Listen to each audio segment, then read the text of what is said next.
ఇన్స్టాంట్గా special ఒక SIT పెట్టి instant justice ఒక నెలల్లో కూడా ఆయన విచారించి వేసేయచ్చు. మరి ఎందుకు ఆ ఇన్స్టాంట్ జస్టిస్ అంటే ప్రజలను సంతృప్తిపరచడం, తప్పదారి పట్టించడం. అంటే ఇక్కడ 7 సంవత్సరాల ఒక అమ్మాయిని దారుణంగా చేస్తున్నారు. అసలు ఈ సమాజం ఏం పోతుంది, అసలు స్త్రీలను ఎందుకు రక్షించలేని పరిస్థితిలో మనం ఉన్నాం అనేది బిగ్గెస్ట్ క్వశ్చన్ అండి.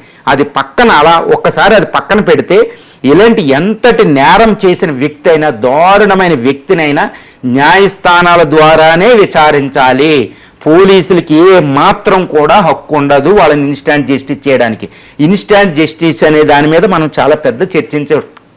రెండో విషయం, ఈ విషయం నుంచి తెలిసేది ఏంటంటే, మదనపల్లి సంఘటన, తుని సంఘటన చూస్తే ఏంటంటే డ్రగ్స్ ఇష్యూ ఒకటి వస్తుంది.